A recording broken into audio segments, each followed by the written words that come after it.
माझं मत असं आहे की समान नागरी कायदा आला पाहिजे, कारण समान नागरी कायदा नसल्यामुळं हिंदू मुस्लिमांमध्ये सातत्यानं वाद निर्माण होतो. हिंदू समाजाच्या मनामध्ये मुस्लिमांबद्दल राग निर्माण होतो आहे. आमच्यासाठी कायदा आहे आणि त्यांच्यासाठी कायदा नाही.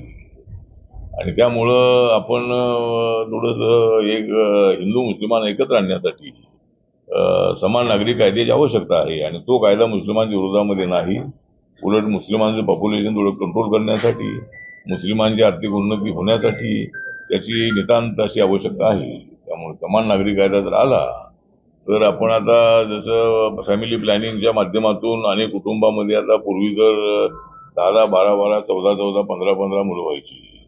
आताच्या पिढीमध्ये मोठं कंट्रोल आहे. त्यामुळं 2-3 मुलं किंवा एवढीच मुलं असतात. त्यामुळे जर मुस्लिमांमध्ये जर हे थोडं कंट्रोल झालं तर त्यांच्या कुटुंबाची आर्थिक सोबत आणण्यासाठी त्याचा चांगला उपयोग होणार आहे. त्यामुळे माझं मत असं आहे की समान नागरी कायदा आला पाहिजे असं माझं मत आहे. 24ची निवडणूक आता आलेली आहे. त्यामुळं प्रकाश आंबेडकरांची जी भूमिका आहे त्यांनी एक तर रिपब्लिकन म्हणून त्यांनी काम करणं आवश्यक होतं. बाबासाहेबांचा पक्ष रिपब्लिकन पक्ष आहे आणि त्या पक्षामध्ये प्रकाश आंबेडकरांनी काम करणं अत्यंत आवश्यक होतं. माझं त्यांना अजून आव्हान आहे की आपण सगळ्यांनी मिळून बाबासाहेबांचं मिशन पुढे चालवलं पाहिजे. आणि आपण जर पक्षाचे अध्यक्ष होणार असाल तर मी माझं अध्यक्षपद सोडायला तयार आहे. आणि त्यांच्या नेतृत्वाखाली पक्ष देशभरामध्ये, महाराष्ट्रामध्ये बळकट होऊ शकतो. सत्तेची भागीदारी चांगली आपल्याला मिळू शकते.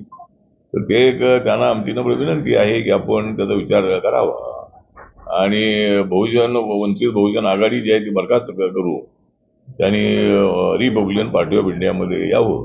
त्यांचं स्वागत करण्यासाठी आम्ही सगळे आहोत. आणि प्रकाश आंबेडकर आणि मी एकत्र आल्याशिवाय लोकांना ऐक्य वाटत नाही. आम्ही पूर्वी ऐक्य करून पाहिलेलं आहे. माझं एवढंच आहे की आता आज या आरपीआयच्या स्थापना दिनाच्या निमित्ताने आपली जर मोठी ताकद उभी राहिली तर समाजाला न्याय देण्यासाठी त्याची चांगली मदत होऊ शकेल. आणि कार्यकर्ते राबत आहेत पण त्यांना सत्तेची भागीदारी मिळत नाही आहे. आणि म्हणून असा एक मोठी ताकद उभी राहिली पाहिजे असं एक माझं मत आहे. आठवले साहेब मंत्री होता. कोण म्हणाल? गडकरी साहेबांनी सांगितलं नागपूरला बोलले होते. कुठल्याही मंत्रिमंडळात असतो. म्हणजे मी ज्यांच्यासोबत असतो त्यांचं सरकार येतं. त्यामुळं सरकार चौथ्या वेळेला सरकार आमचं येणार आहे. आणि गडकरी म्हणाले सरकार कोणाचं येऊ द्या, आम्हाला हवामानाचा चांगला अंदाज असतो आणि कोणत्या वेळेला कोणता निर्णय घ्यायचा याची मला कल्पना असल्यामुळं मी हवेचा दिशा बघून मी निर्णय घेत असतो. त्यामुळे हवेचा विषय नाही आहे. पण सत्तेसाठी काय माझा आग्रह असतो असं नाही आहे. मी मंत्री नसलो तरी माझ्यासोबत लोक आहेत देशभरातले. मंत्रिपद काही कायमचं राहणार आहे असं नाही आहे. पण ही गोष्ट खरी आहे की आतापर्यंत मी ज्यांच्यासोबत राहिलो त्यांना सत्ता मिळालेली आहे आणि त्याच्या बदल्यामध्ये मला मंत्रिपद मिळालेलं आहे. आमची महायुतीकडे आमचा आग्रह होता की लोकसभेमध्ये 2 जागा मला मिळाव्यात आणि 2 जागा निवडून आल्या तर आरपीआयला महाराष्ट्रामध्ये मान्यता मिळणार आहे. पण लोकसभेला आम्हाला जागा दिली नाही. आता विधानसभेला एक 20-21 जागांची यादी चंद्रकांत बावनकुळे यांच्याकडे सोपवलेली आहे आणि त्यांच्याची चर्चा आमच्या शिष्टमंडळाची झालेली आहे. त्यामध्ये एक 8-10 जागा मला मिळाव्यात अशी आमची अपेक्षा आहे. म्हणजे आम्ही काही अवाढव्य 40-50 जागा द्यायचा आमचा आग्रह नाही आहे. पण एक 8-10 जागा रिपब्लिकन पक्षाला द्याव्या. त्यामध्ये विदर्भ आहे, मराठवाडा आहे, पश्चिम महाराष्ट्र आहे, नाशिक डिव्हिजन आहे. कोकणामध्ये काय आम्ही जागा मागणार नाही कारण कोकणात जागा कमी आहेत. तर अशा पद्धतीने 8-10 जागा मला द्याव्या. आणि आता जी महामंडळाचं वाटप सुरू आहे त्यामधले 2 महामंडळ आम्हाला मिळावी अशा पद्धतीची आमची मागणी आहे. आणि जे 12 MLC आहेत त्याच्यामधला 1 MLC आरपीआयला मिळावा. कारण दलित मतं जी आहेत, आंबेडकरी विचाराची मतं जी आहेत ही आपल्याला विधानसभेमध्ये ट्रान्सफर करायची आहे. आणि आमची मतं ही बॅलेन्सिंग मतं आहे. म्हणजे आमचा उमेदवार कोण निवडून आणायचा आणि कोणाला पराभूत करायचं एवढी मतं माझ्या पक्षाकडे आहे. जरी आरपीआयमध्ये गट असलेही तरी माझा गट हा गाव पातळीपासून ते शहर पातळीपर्यंत काम करणारा गट आहे.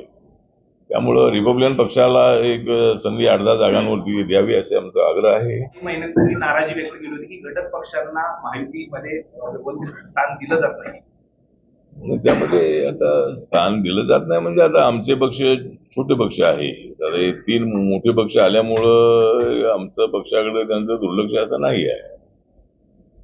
पण जरी यांचं थोडं दुर्लक्ष असलं महाराष्ट्र लोकांचं, तर नरेंद्र मोदींचं माझ्याकडे लक्ष आहे. त्यामुळं मला अडचण अजिबात नाही आहे. पण महाराष्ट्रामध्येही थोडंसं त्यांनी लक्ष दिलं पाहिजे. एक तर रिपब्लिकन पक्षाला एकदम गृहीत धरू नये, आणि त्यांची अडचण ही दिसते की 3 पक्षांचं सरकार आहे, कारण आमचा मंत्री त्यामध्ये नाही आहे. आणि दुसरी गोष्ट अशी आहे की माझं नाव घेतलं की मग महादेव जानकरचं नाव घेतलं पाहिजे. मग दुसरे आपले शिवराजा पक्षाचे काय आपले मिटिंग विशेष आहे, सदाभाऊ खोत आहे, तर हे सगळे त्याच्यामध्ये आहे. त्यामुळे त्यांची अडचण असेल, पण तरी आमच्याकडे दुर्लक्ष होऊ नये. आम्ही प्रामाणिकपणानं ज्यांच्या सोबत असतो त्यांना ताकदीनं आम्ही पाठिंबा देत असतो. काँग्रेस सोबत होतो तर मी काँग्रेसला मोठं यश आणण्याचा मी प्रयत्न केलेला आहे. तर बीजेपी सोबत आम्ही आहोत. काय मनाच्या गोष्टी राजकारणामध्ये कराव्या लागतात. एकदम झटकापटकी निर्णय घेऊन त्याचा फायदा होत नाही आहे. आणि विचार करून आम्ही शिवसेना बीजेपी सोबत देण्याचा निर्णय घेतला. मी महाराष्ट्रातल्या पत्रकारांबरोबर, विचारवंतांच्या सोबत, कार्यकर्त्यांसोबत चर्चा करून हा निर्णय घेतलेला आहे. त्यामुळे आपण म्हणताय त्याप्रमाणे थोडी अडचण आहे, म्हणजे आम्हाला गृहीत धरलं जाते गोष्ट तरी आहे, पण आम्हाला सन्मान मिळावा अशी आमची मागणी आहे.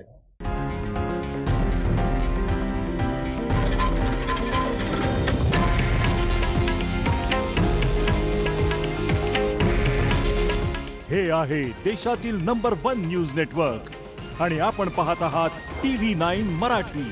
काळजी तुमची, हित महाराष्ट्राचं.